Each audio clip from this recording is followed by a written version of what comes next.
Good morning, Ram Ram, Sitaram, जय श्री कृष्ण, जय माताजी, जय गोपालजी, ठाकरजोणी, जय जलाराम, जय जनेन्द्र, जय स्वामीनारायण महादेव, हर हर हर महादेव। केम छो? મોજમાં ને?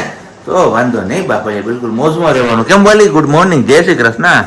ગુડ મોર્નિંગ ને જય શ્રી કૃષ્ણ. જોરદાર ધમાકેદાર ચા બનાવી નાખો હવારમાં લોખંડની વેહીના દૂધનો. અને આનું હે ને પાણીમાં મને કઈક પેલી સ્મેલ આવે છે, પીવું ને ત્યારે એટલા માટે જ આજનું માટલું ફરીથી માંગ્યું છે ને કે ભરાય છે પાણી. કારણ કે પાણી ભરીને રાખ્યું છે ને, 2-3 દિવસ રહેશે ને એટલે સ્મેલ જતી રહેશે. માટીની સ્મેલ નથી આવતી, પણ અલગ જ છે કઈક કેમિકલ ટાઈપની પેલું લગાવ્યું છે ને આમાં. તો શું કહેવાય? નામ ભૂલે મને. કઈ નહીં, અહીંયા લગાવ્યું હોય નળ લીકેજ એમસીલ. હા, તો એમના હિસાબે કદાચ એમનું હોઈ શકે એવું ને, કદાચ એમની સ્મેલ હોઈ શકે. પણ આ જે પેલી આપણે દેશી માટલા આવે જ ને એ માટી તો નો જ હોય. આ નહીં, આ બધી ચાઇનાની માટી. ચાઇનાની માટી, વ્હાઈટ માટીનું માટલું આવે ને એ વાળું જોયું, પણ આમાં કલર કરેલો હોય ને પેલું કલર વગરનું હોય એટલું ફેર. અને દેશી માટીના માટલા આવે ને એ જ ઠંડા છે, પણ એમાં સાદા આવે છે ઘોડા જેવા ને એવા, એટલે એવા કોઈને ત્યારે ગમતા નથી. કઈ નહીં, મેં એમને પૂછ્યું હતું કે ગામડા વાળા કે બધા મોસ્ટ ઓફ લોકો સાદા જ લઈ જાય છે, કે આ બધા સિટી વાળા જ ઉપાડે છે. ખાય જ એમાં જ સિટી વાળાને દેખાવનો સારો જોતો હોય, પાણી ઠંડુ ન જોતું હોય. કેમ કે સિટી વાળા ફ્રીજ નું પી શકે ને, ગામડા વાળા બિચારા ન પીવે, કે એને ખબર છે કે ફ્રીજ નું પાણી પીએ ને તો કેટલી બીમારીઓ અને કેટલી તકલીફો થાય. એટલે ગામડા વાળામાં કઈ લે, આપણે સિટી વાળા હોય ને તો મોટરસાઇકલ થાય. કઈ નહીં, બીજું તો શું વગર. અને પાછું જમાવટ થાય તો આમાં પ્રશ્ન નથી લાગતો કઈ મને. કેવા હું માંગતા હતા, કેવા ક્યાં વયા ગયા મેં નોટિસ કરી લીધું, ઈ લોકો નો કહ્યું હોય. હા, પાછું જમાવટ થાય તો પણ જેની જમાવટ આવવાની હતી હું સમજી ગઈ છે ને. અને પછી એમાં અંદર એકલી જમાવટ કરે છે. એ જમાવટ કરે એકલી ક્યાર નહીં કે હું પાપા મને કહીને કહેતા કે હું હમણાં આવું છું, તો પાપા મને દેખાતા જ નથી. પાપા દેખાતા જ નથી. ગુડ મોર્નિંગ, એ લામ લામ, એ સીતાલામ, એ જે ચીકલત ના હું જે પાપા મૂકીને વહી ગયા હતા. પાપાએ કીધું તું કે પાપા હું આવી હમણાં, આવ્યા નહીં. જાજી વાર લગાડી દીધી.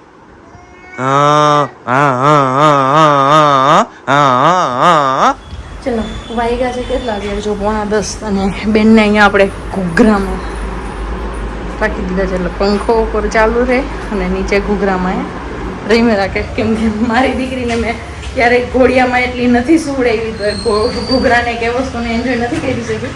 કેમ કે આપણો પણ એક સાથ હોય કે એકલા હાથે છોકરું મોટું કરવું, એટલે આપણે એમ થાય કે આપણે ઘોડિયાની આદત જેટલી બને એટલી ઓછી પાડીએ, દોરી હાંકવાની ને બધી, તો આપણા માટે સારું છે. તો બસ મેં એવું જ કંઈક કહ્યું હતું કે સિયાને જે દઈ હું ઘોડિયામાં રાખતી જ નહીં, ક્યારેક એવું હોય કે નથી સૂઈ શકતી અને ફરજિયાત સુવડાવી છે કે ઊંઘ ઓછી કરતી ને સુવડાવી છે, તો બસ એવું હોય તો દિવસમાં એકાદી વાર કે 2 વાર ઘોડિયાની આદત પાડી શકે છે.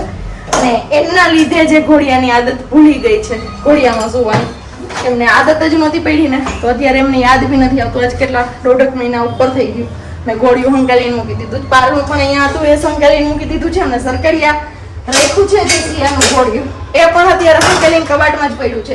ત્યાં રાખ્યું છે કે ક્યારેક એવું હોય.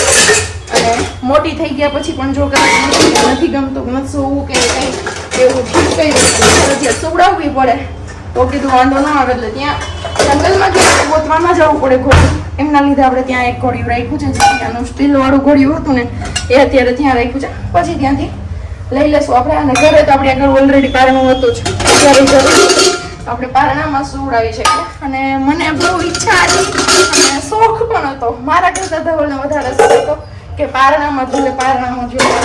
એના માટેથી જ અમે લોકોએ પારણું લીધું હતું. પણ કહેવાય ને કે ક્યાંક ને ક્યાંક માની એવી પેલી હોય લાલચ કે એમનો સ્વાર્થ ગણો તો સ્વાર્થ કે જે ગણો એ કે એમના લીધે આપણે બાળકને ઘોડિયાનો કે એનો આનંદ ન આપી શકીએ. પણ કંઈ વાંધો નહીં, હું વિચારું છું કે સિયા થોડીક મોટી થઈ જાય ને પછી એમને ઝૂલ્લો અહીંયા લગાવી દઈશ હોલમાં ક્યાંય બી, અને ઝૂલામાં ઝૂલાવીશ ને એ એમની ઈચ્છા પૂરી કરું છું, ત્યારે શોખ પૂરો કરું છું. હજી તો નાની છે. અને અત્યારે આપણે બનાવવાની છે રસોઈ, તો રસોઈમાં બસ જો અત્યારે ભાખરી બનાવી લઉં. કેમ કે કાલ બેન બા છે ને થોડાક વહેલા ઊંઘ કરી ગયા હતા, તો કંઈ નક્કી ન કહેવાય. જો આજે બી એમને ઊંઘ કરવી હોય તો 11 વાગ્યાથી સૂઈ જાય. કેમ કે આજે તો સૂતી નથી, 15 મિનિટ જેટલી જ ઊંઘ કરી છે. અને કોઈ એવું કીધું હતું કે 12 ગોળી પીવડાવો કોમેન્ટમાં. મેં કીધું ને કે એમની ઊંઘ બહુ ઓછી છે, તો એમને લઈને તો હા એ સાચી વાત છે, પણ બારાગોડીનો એક ખરાબ અનુભવ થઈ ગયો છે અને એટલા માટે જ હું એમનાથી એમને દૂર રાખું છું બને એટલે કે બારાગોડી પીવડાવવી જ નથી. તમે બી લોકો બી જો પોસિબલ હોય ને તો બારાગોડી ન આપો બાળકને, કેમ કે બહુ આડઅસર કરે છે. મેં જોયું છે અને સાંભળ્યું છે, અને જ્યાં સુધીની મને ખબર છે ત્યાં સુધી મેં કહું છું. એટલે જ્યાં સુધી આપણાથી થઈ શકે ત્યાં સુધી એમને દૂર રાખવું જોઈએ બાળકને બારાગોડી. અને છતાં બી પોસિબલ ન હોય તો આપવી પડતી હોય તો આપી દેવી. હું એ વસ્તુ નથી કરતી, ક્યારે આપીશ પણ નહીં. બારાગોડી તો ક્યારેય નહીં જ આપું.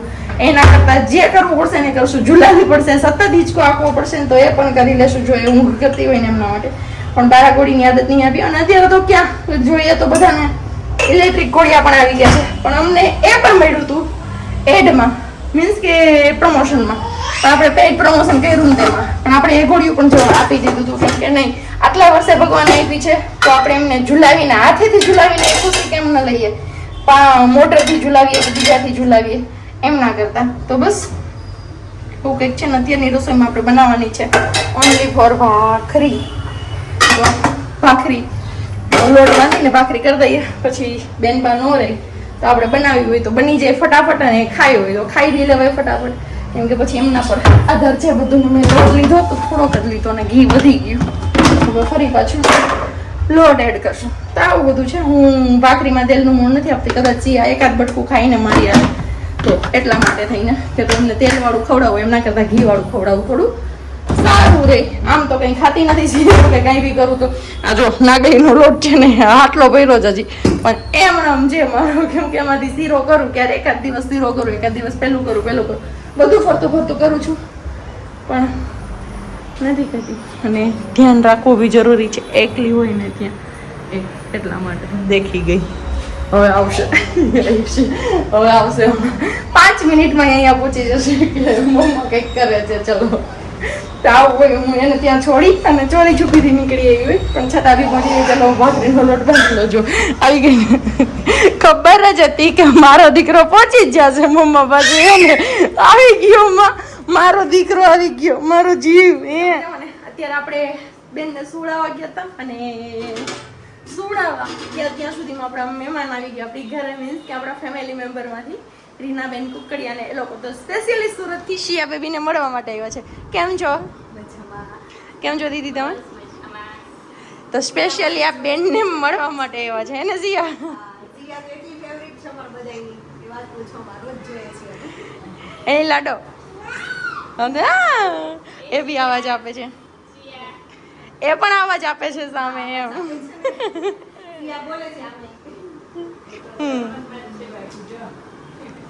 તો ચલો એ લોકો બેસે થોડી વાર ને આપણે બી બેસીએ અને પછી આપણે આપણું વ્લોગ આગળ કન્ટિન્યુ કરીએ. બેન બેટ બોલથી નહીં પણ આ બોલથી રમે છે અને મેં એ બોલ બાંધી દીધો છે એમની પગની જે કડલી છે ને એમની હારે, એટલે બોલ ક્યાંય જાય નહીં. કેમ કે બોલ થોડી વાર થઈને બહાર નીકળી જાય, થોડી વાર થઈને દૂર ભાગી જાય. કેટલી વાર થોડી લેવા જવું ને આપણે રસોઈ ચાલુ કરી દીધી ને બેને ગાઢ છોડ નાખી. જોઈ જોયો કે હવે અહીંયા દોડીને મારે લેવા જવાનું. એટલે એવું કે મમ્મી તું મારા નામ ઉપર જી બને ને સારું એ તો તું ખાઈ જ લેજો, શીરો ઘીવાળી દૂધવાળી ભાખરી બધું. તો હવે પછી થોડી કસરત ચાલુ કરી દે તો તને પતલું તો હોય ને. અને હજી તો હાલતા નથી કે હાલતા શીખશે તો મારી હાલત થશે ખબર નહીં. લાવી દઉં છું, માતાજી લાવી દઉં છું. તો બસ આપણે રસોઈમાં અત્યારે દાળ ભાત ચડાવી દીધા છે વહેલા, કેમ કે ખાઈને તો ઈચ્છા છે કે સિયાને ચખાડું અને ટ્રાય કરાવવું જોઈએ.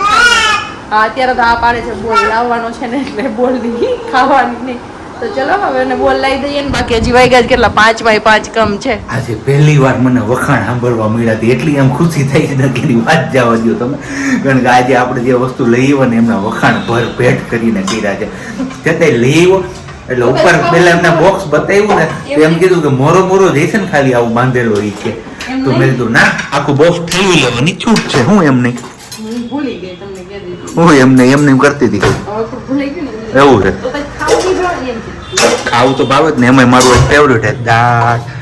આ પેલું શેનું શાક છે, હું ભૂલાઈ ગયું નામ મને આનું.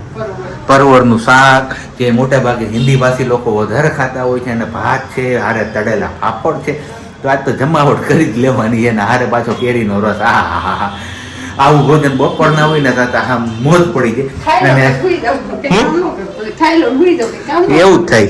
બપોર આવું બધું જોઈ લે. તો કઈ નહીં, આપણે લઈ આવ્યા છીએ, આ તો જો કે બાજુમાંથી આવ્યા ઈ છે, પણ એ નહીં, આપણે લઈ આવ્યા છીએ જામુન એટલે કે રાવણા વંથલીમાંથી. વંથલીમાં બહુ બજાર આમની મોટી, રોડ ઉપર જ્યાં જોવો ત્યાં તમને પેટીયું લઈને બેઠા છે, ચીકુ અને રાવણા. અત્યારે એમની સિઝન છે ને, તો આજે અચાનકથી હું તો બહુ આગળ નીકળી ગયો, તો પછી પાછું મન થયું, મેં લાઈને લેતો જાઉં, ટ્રાય તો કરું, જોયું જશે, વખાણ થશે તો સારી વાત છે, નહીતર પછી સીતારામ પાછી બીજી વાર નહીં આપણે લઈ આવીએ. એમને કહેશું કે તું લઈ આવજે, તને મજા આવે એવા. આજે આવ્યા હતા આપણી ઘરે ફેમિલી મેમ્બર મળવા માટે, જો કે મેં એ લોકો જોડે શેર કરી દીધું છે કોણ આવ્યું હતું, ક્યાંથી આવ્યા હતા અને એમની મુલાકાત પણ કરી લીધી. તો thank you so much Reenaben Kukadiya કે ત્યાંથી છે કે આવીને મારું ઘર ગોતતા અમારી ઘરે તમે આવી ગયા. આખી વાત મને પ્રજ્ઞાએ કીધી કે કઈ રીતના તમે અહીંયા અમારા ઘર સુધી પહોંચ્યા. તો થેન્ક યુ સો મચ કે તમે લોકો અમને તમારા પોતાના માનો છો. જો તમે અમને પોતાના માનતા હોય ને તો જ તમે આટલી મહેનત કરી આટલી રીતના ઘર સુધી અમારે પહોંચી શકો. કારણ કે નહીતર તો એમ કે હાલ ને હવે નથી મળતું તો જવા દઈએ આપણે. એ પણ ધોમ તડકા બપોરે 12:30 વાગ્યા હતા, 12:30 વાગે તડકો કેવો તડકો હોય એ કયો, છતાં બી એ ઘરે આવ્યા. તો થેન્ક યુ સો મચ ને મોસ્ટ વેલકમ. ક્યારે બી આવો તો મેં કીધું હતું કે જો સાંજે રોકાવાના હોય તો આવો, તો કે ના કે નીકળી જવાના છીએ. તો અમે લોકો ચોક્કસથી સુરત આવશું ત્યારે તમારે ત્યાં આવીશું એકટાણું કરવા. ખાલી મજાક કરું છું, ઓકે કઈ વાંધો નહીં. તો બનવા માંડી છે અહીંયા ગરમા ગરમ રોટલી અને અહીંયા ચૂલા પાસે ઉભો છું. તો આપણે નાહીને આવ્યા પણ લાગતું નથી કે નાહી આવું એટલે આપણે દૂર ભાગી જઈએ અને થોડીક વાર વિશ્રામ કરી લઈએ. ત્યાં સુધી તમે લોકો વિડીયો લાઈક ન કરી તો લાઈક કરજો, ચેનલ ઉપર નવા હોય તો ચેનલને સબસ્ક્રાઈબ કરજો, સાથે સાથે બેલ આઇકન પ્રેસ કરવાનું પણ ના ભૂલતા અને વિડીયોને શેર કરવાનું પણ ના ભૂલતા. આજે કંઈક ટાઈમે છે એવું લાગે છે આપને, કારણ કે 7:30 ને 5 થઈ છે ને વારું પાણી કરવા બેસી ગયા છે. વારું પાણીમાં ફૂલ ડીશ તમને કીધું તું એમ જોરદાર જમાવટ આવી જાય એવું છે. બસ રોટલી આવે એમની વેઇટ કરીએ છીએ. કેમ વાલી? એકદમ મોજે મોજ ને રોજે રોજ. હાલો તમારે મોજે મોજ કરવી હોય તો બહુ જોરદાર જમાવટ આવી જવાની છે. મળીએ છીએ ખાઈ પીને પછી બ્રેકફાસ્ટ. 9:30 નો સમય થઈ ગયો છે અત્યારે. ખાઈ પીને ફ્રી થઈ ગયા છે. પ્રજ્ઞા અને સિયા બેન છે બહાર આજે, કારણ કે અમારા બેનબાને કઈ ઊંઘ આવતી નથી તો એમને રમાડે છે. તો મેં કીધું ચલો બહાર ઠંડા પવનમાં તું એમને થોડીક વાર રમાડ, ત્યાં સુધીમાં આપણે તમારા લોકો સાથે થોડીક ગપસપ કરી લઈએ અને ક્વેશ્ચન જે પૂછવાનો છે એ પૂછી લઈએ અને પછી વ્લોગ પણ આપણો અહીંયા પૂરો કરીએ. તો હમણાં એક દિવસ મેં તમને લોકોને ક્વેશ્ચન પૂછ્યો હતો કે રાવણ જ્યારે સીતાજીનું હરણ કરીને લંકામાં લઈ ગયા હતા ત્યારે સીતાજીની સેવા કરવા માટે એક રાક્ષસી હતા, એમનું નામ શું હતું? તો એમાં ઘણા બધા લોકોએ સાચો આન્સર આપ્યો હતો. તો એમનું સાચું નામ, પેલું સાચો આન્સર ત્રિજટા હતું. તો હવે બસ એમના જ આધારે આપણે એક બીજો ક્વેશ્ચન પણ તમારા લોકો સાથે શેર કરવો છે, ને જેમને ખ્યાલ હોય એ લોકો નીચે કમેન્ટ્સ કરજો. તો હવે જે ત્રિજટા હતા એમના પિતાનું નામ શું હતું ને એ તમારે કહેવાનું છે. ચલો જી, કોને કોને આ ખબર છે કે એમના પિતાનું નામ શું હતું? ફટાફટથી નીચે કમેન્ટ્સમાં કમેન્ટ્સ કરવા માંડો. અને બાકી હવે મળીશું આપણે આવતીકાલે નવા બ્લોગ સાથે. ત્યાં સુધી બધાને બાય, ગુડ નાઇટ, જય શ્રી કૃષ્ણ. શાંતિથી રહેજો અને શાંતિથી રહેવા દેજો.